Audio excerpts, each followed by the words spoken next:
Nyaachifne gabbifnaan hamtuunu gumaacha bakka bu'aan jara dhaqee ture laalcha gaddineerra yoo jedhu fakkeessuu barbaacha nyaata bu'a jedhan yaa himimmaan naacha hafuula hinaaffaan gubee taasise gurraacha fonfitee nu lafee dhorkachuun maraacha jecha baani ba'ee ta'e bitaacha lekkannaas gabbaa lembalamadu zaacha dubbiin akka fedhan hin taane utaalcha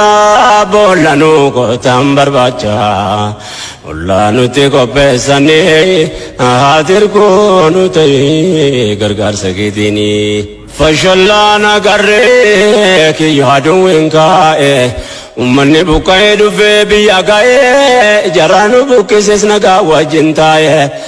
kanaaf jireenyi keenya garaan sii madaa'e gocha lanaa ragaa waan baay'ee nu ta'e addunyaan callisee jaannu laala taa'e kanaaf kana jechuu baadhus maqaa dha'e baay'achuun nu akka ta'e kanaaf nu daale miidhamne haatirkoo nu ta'e gargaarsa keetiini. Namni jiruun argaa waan seenaan katabu kitabittaan qophaan irratum nan qabu biyyoonni guddatan harka keessaa qabu goltaan fakkaatti mataa kan nu qabu hawaasa wayyabaa bakka guddaa qabu akka inni faca'ee biyya isaatti dhabu didi har'aan nu ka'e rabbiin humna qabu waan gannama qabu inni nurraa qabu dandahaadha waan dadhabu olnu haa qabu rabbiin haatirkoo nu ta'e gargaarsa keetiini waan taane yoo dubbii ofitti deeffanne nurka tafte dubbii yoo wal gaggaafanne osoman dorgomii mo'amu amanne akka kufne beeynaani kaanaan yaadanne bakka itti dhabamne ofiin barbaaddanne ba'aa gabrummaadhaa qaama taasifanne xiqqeenyaan as geenye salphina gogganne lubbuuf jirra waan dhabamne kunis jireenya taanaan haatirkoo nu ta'e gargaarsa keetiini. Olnu qofi yaa Rabbi mootii duniyaa diini haatirkoo nu ta'e gargaarsa keetiini. Olnu qofi yaa Rabbi mootii duniyaa diini haatirkoo nu ta'e gargaarsa keetiini. Mee wala gaafannu yaa jamaa ummataa ummanni keenya kun yoo maara galfataa taa'ee rakkachuufoo yoom bakka argataa utuu qabuu dhabee ta'ee salphataa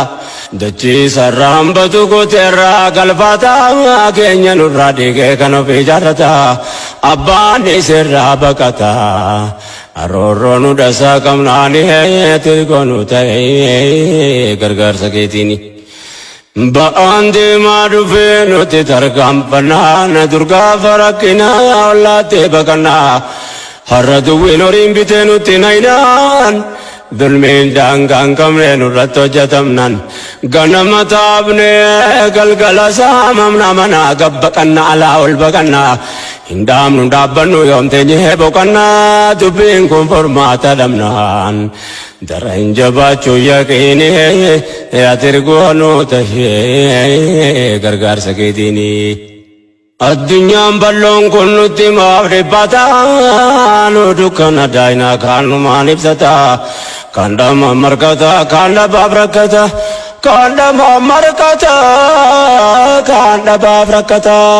jedhanii mammaaksan abbootii dubbataa yaa hawaasa gaarii yaa arjaa ummata arjaa kenneen qubne seenaa kee mul'ata qubsumni kee tolee miidhagaa bal'ata ambaltaarratti galfata